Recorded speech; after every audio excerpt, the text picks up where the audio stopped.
Bonjour Florent, vous êtes bien sur RVVS 96.fm, www.rvvs.fr. C'est l'émission Reportage VIP entre 13 et 14 heures. Aujourd'hui, émission et enregistrement avec Jean-Louis. Bonjour. Bonjour. Nous sommes avec un dessinateur. Et là, c'est en lien à la suite de notre rencontre avec Jean-Luc Vandelende.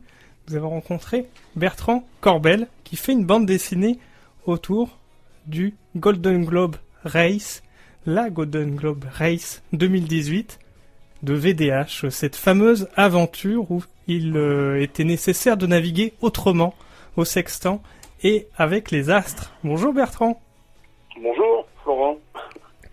On va commencer par la première question, c'était sur le premier semestre 2020. Qu'avez-vous appris ? Qu'avez-vous appris ?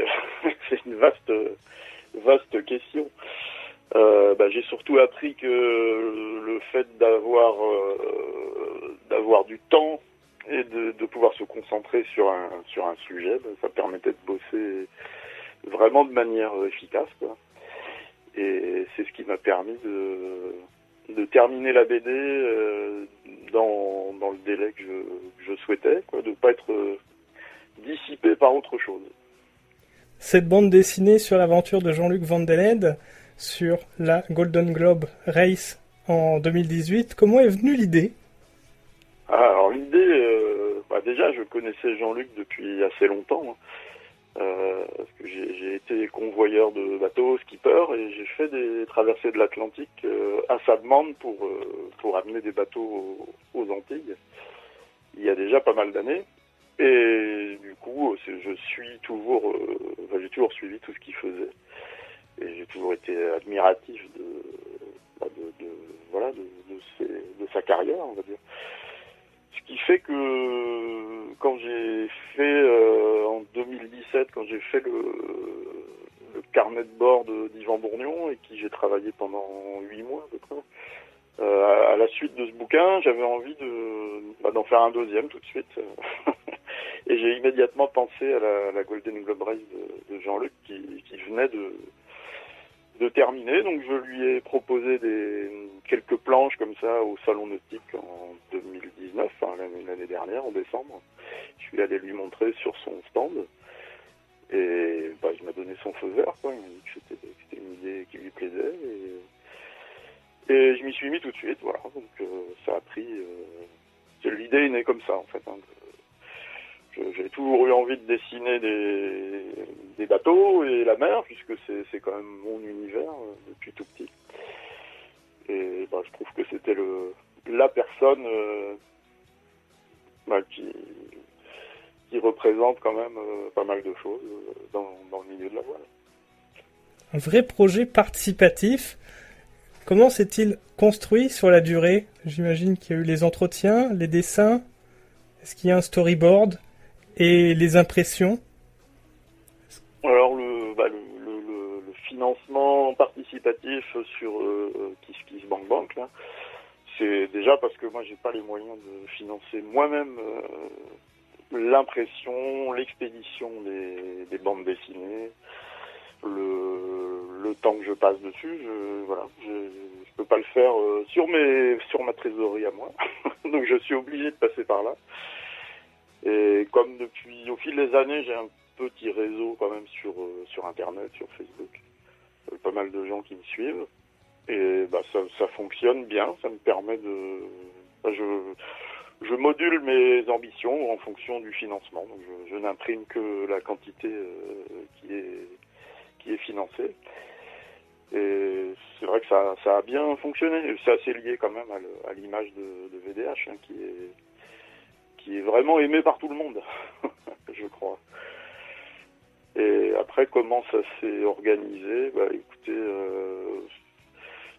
moi c'est plus, je me plonge dans sa course en fait, plutôt que de créer un scénario vraiment précis à l'avance.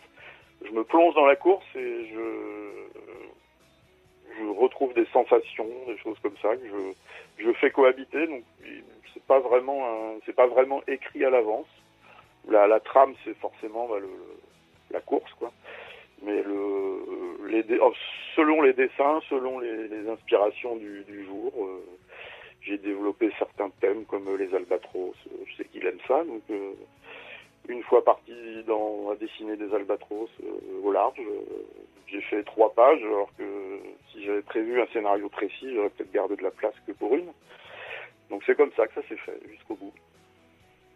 Le choix des couleurs, est-ce qu'il a été important?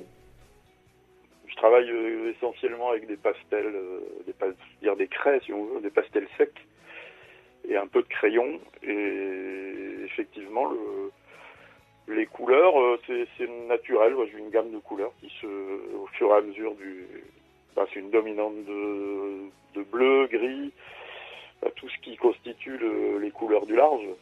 Le jaune aussi pour beaucoup de ciel, de petits rayons de soleil qui passent à travers les nuages. Donc des choses. Et puis les petits leitmotifs qui reviennent, le bateau avec sa petite voile, le haut de voile en orange fluo, que tous les concurrents étaient obligés d'avoir. Et puis l'espèce de capote repliable bleue sur le bateau. Donc tout ça, on le voit pratiquement à toutes les pages. Ça finit par donner un petit côté leitmotiv qui est sympa, je trouve, graphiquement. Là en plus, c'est une aventure hors norme, hors du commun. La Golden Globe Race, un tour du monde en solitaire, sans escale, sans assistance, sans électronique, comme en 1968 lors de la première édition au sextant et avec les astres. Voilà, ça c'est une vraie aventure. Ouais, effectivement, bon, alors moi ça me parlait aussi beaucoup parce que je suis de cette génération-là. Quand je faisais mes traversées, c'était également avec un sextant. Il n'y avait pas de GPS. Et donc forcément, je connais la pratique. Et moi, je trouve ça très bien que ce soit remis au goût du jour. Voilà. Et puis d'ailleurs, beaucoup de gens pensaient d'ailleurs que ça n'intéresserait que des gens qui ont l'âge de VDH ou des cinquantenaires. Et en fait, j'ai beaucoup de jeunes qui vont par exemple participer à la Mini Transat, qui travaillent à Lorient sur les pontons du Grand Large, là, qui ont acheté la BD. Donc c'est assez... Enfin, franchement, ça plaît. Je crois avec la période qu'on vit, avec un peu le retour aux sources, la décroissance, ce dont certains parlent. Je pense que ça touche aussi des plus jeunes de se débrouiller au large avec juste des moyens qui ne nécessitent pas d'électricité et d'énergie. Quand et comment est arrivé le goût du dessin pour vous, Bertrand? Et là, je dirais que c'est un peu comme le goût de la voile. Je l'ai pas vu arriver. J'ai toujours eu ça en fait. Quand j'étais tout petit, je dessinais déjà à la maternelle, et ensuite j'ai fait des études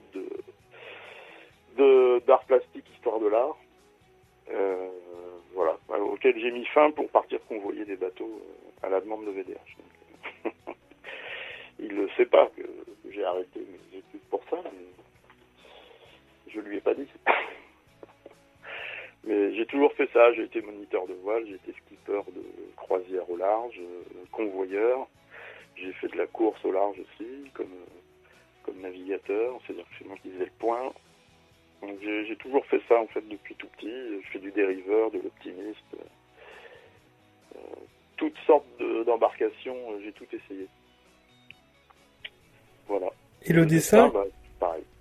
Le dessin est aussi revenu avec le Vendée Globe 96, illustrer les messages des skippers. Oui, c'est vrai. C'est vrai qu'avant, j'étais déjà dans le domaine de la course au large, mais je faisais des objets de communication pour les sponsors. En fait, j'étais à la Trinité-sur-Mer à l'époque. Et je fabriquais des objets de communication pour les sponsors de voile. Donc, je travaillais avec Laurent Bourgnon, par exemple, pour ses sponsors, Primagaz et autres. Et puis, parallèlement à ça, j'avais une petite frustration c'est des objets en volume, j'avais une petite frustration de ne pas dessiner assez. Et je me suis mis à faire effectivement les illustrations des télex, parce qu'à l'époque, ils envoyaient des sortes de fax en fait depuis leur bateau. Et j'illustrais les textes qu'ils envoyaient. Et puis j'ai bien vu que ça accrochait pas mal. Donc j'ai fait une expo à la Trinité de ça, dans une galerie qui existait à l'époque. Et ça a bien marché, et ça m'a conforté dans l'idée que c'est quelque chose qui manquait peut-être, de faire des suivis comme ça de courses, un peu en direct, dessiner assez vite pour suivre l'actualité, quoi. C'est le début. Et skipper et convoyeur professionnel avec plusieurs traversées de l'Atlantique. Est-ce que vous avez des souvenirs de convoyage? Ah j'en ai beaucoup, beaucoup de souvenirs. Alors après, le plus marquant, c'était pas un convoyage, c'était une course, elle a laissé des traces dans pas mal d'esprits. C'était la course du Fastnet que j'ai fait l'année où il y a eu un ouragan, en 79. Voilà, j'étais jeune, j'avais 19 ans. Ça vous donne mon âge. Et voilà, donc on a eu un ouragan, il y a eu pas mal de bateaux coulés, et de marins disparus, donc ça c'était marquant. Sinon, les traversées elles-mêmes, que ce soit pour aller aux Antilles, et retour, parce que j'ai ramené le bateau dans l'autre sens, donc c'est plus dur déjà, donc dans le sens Antilles-France, Antilles-Espagne d'ailleurs. Et des souvenirs, beaucoup de souvenirs. Déjà le point au sextant, c'est quelque chose, c'est assez magique en fait de se repérer en mesurant la hauteur que fait un astre au-dessus de l'horizon par rapport au bateau, et de voir un jour, au bout de 23 jours ou 29 jours, en fonction des traversées, de voir la côte, l'île arriver à l'endroit où on l'attend. Et c'est vraiment quelque chose de magique. Bon, on s'y habitue, c'est sûr, mais ça reste quelque chose de sympa. Le GPS, ça enlève un peu de poésie, quoi. Notion d'équipe qui est importante. Oui, forcément. Sur un bateau, c'était des équipages réduits en général, mais sur un bateau, c'est vrai qu'il vaut mieux sur des surfaces qui sont petites. Il vaut mieux s'entendre avec les gens qui sont à bord. Donc, c'est pas toujours le cas. C'est vrai que c'est pas toujours le cas. Donc, dans ce cas-là, il faut savoir prendre sur soi, quoi, puisque ça doit durer. Donc, il n'y a pas le choix. En règle générale, ça s'est bien passé quand même. C'est vrai qu'il faut que chacun accepte son rôle. Ça m'est arrivé d'être très jeune et d'être skipper de bateau où tout le monde était plus âgé que moi, et parfois ça passait mal, quoi, de devoir accepter de se faire commander, si on veut, par quelqu'un de plus jeune. Il y a des gens qui n'acceptent pas ça, quoi. Mais bon, c'est une discipline à découvrir.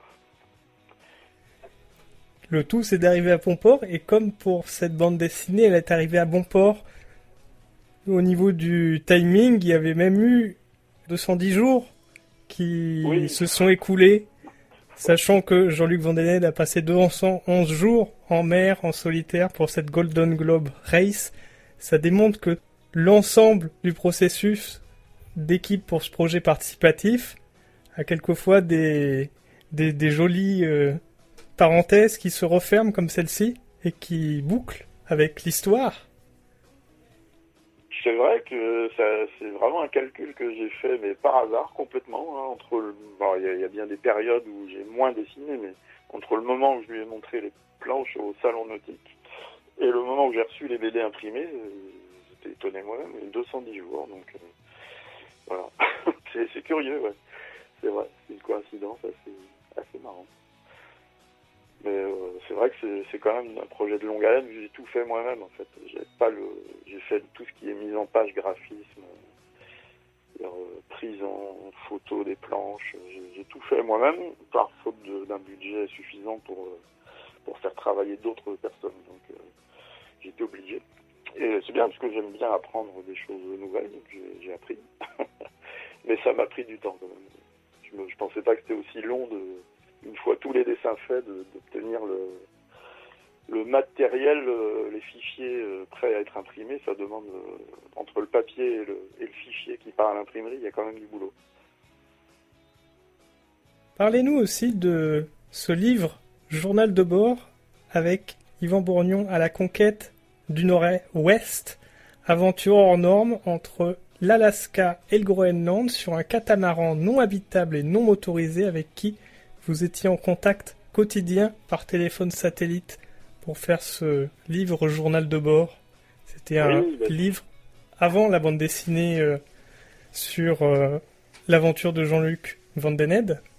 Et ça, c'était également un projet participatif très fort. Oui, tout à fait. Ça, c'était un peu différent comme approche, parce que quand j'étais à la Trinité et que je faisais des objets de communication, je voyais souvent Laurent Bourgnon et son frère Yvan. Et du coup, quand j'ai eu envie vraiment là, en 2017, si je ne me trompe pas, de faire un projet complet de bouquin, je l'ai rappelé, j'ai repris contact avec lui et il m'a dit qu'il préparait ce projet pas ce projet, il préparait ce défi du passage du Nord-Ouest. Et donc je lui ai dit, voilà, moi ça m'intéresse d'en faire un bouquin. Et du coup, il m'a proposé finalement d'être la personne à qui il relaterait jour après jour ce qui lui est arrivé dans la journée, dans la nuit, sur son petit kata. Donc il m'a donné le matériel qui lui permettait de recevoir ses appels et m'appelait à tout moment, jour, nuit. Et l'histoire a voulu que ça dure 71 jours, donc c'est quand même assez éprouvant, même pour moi. Je devais dessiner, faire les parutions dans ses réseaux sociaux, des textes aussi, les newsletters et autres. Donc c'était beaucoup de boulot, mais à la fin on avait une masse de dessins, de textes qui étaient tout à fait adaptés à raconter son histoire. Donc le style, c'est lui qui m'avait demandé que ce soit quelque chose d'un peu humoristique. Alors c'est pas vraiment la BD est plus dans ce que j'aime faire, c'est plus moi. Le bouquin d'Yvan, il y a eu il fallait que je cherche des choses qui fassent un peu sourire, donc c'est particulier comme discipline, c'est pas ce que j'aime faire le plus. Mais bon, l'ensemble est cohérent et c'est bien vendu. Bon, c'est lui qui les vend dans ses conférences. Donc là-dessus, moi, en dehors de mon travail, je n'ai pas eu de retour là-dessus. Mais ça se vend bien, parce que par contre, je sais, c'est moi qui les commande, les imprimeurs. Donc, je sais combien sont vendus et ça marche bien. Ça fait maintenant 2 ans qu'il est vendu, le bouquin. Il est sorti début 2018 et franchement, je suis assez content de voir le résultat. Donc j'espère que la BD suivra la trace de celui-là. Voilà. Mais elle, je suis le seul, je suis tout seul dessus. Il n'y a pas d'histoire de droit ou autre. C'est vraiment, c'est mon projet de A à Z. Donc ce sera différent. Ça donne tout son sens à cette bande dessinée et à ce travail formidable qui a été accompli. Parlez-nous aussi de cette expérience de vos dessins de demi-coques de bateaux. Vous en avez fait beaucoup pour des bateaux de Jean-Luc Van Den Hede également. Alors oui, c'est pas des dessins en fait, les demi-coques, c'est des petites sculptures en volume en fait du bateau de Jean-Luc Van Den Hede à l'époque. C'était le bateau rouge qu'on retrouve dans la BD d'ailleurs. Il y a différents flashbacks dans la BD qui parlent d'autres courses que la Golden Globe Race. On voit ce bateau dans la BD. Et ce bateau-là, oui, il était à l'époque sponsorisé par Sofa Pelvin, c'est une société suisse. Et j'en ai fait 300, je crois, de mémoire. C'était des coques sculptées dans du bois, peintes avec le logo du sponsor. C'est vrai que Jean-Luc, ça l'a marqué, lui. il trouvait ça incroyable de faire 300 fois la même chose comme ça. Ça l'a marqué. Alors lui, il faisait des choses incroyables, mais il était toujours étonné que je puisse faire ça. C'est vrai. C'est étonnant. Mais il en parle même dans la préface de la BD, donc ça prouve à quel point il était étonné de la chose. Mais ça, c'est quelque chose que j'ai fait, pas que pour lui, j'ai fait dans les objets de communication que je faisais pour les sponsors. Il y avait beaucoup d'objets comme ça, des demi-coques.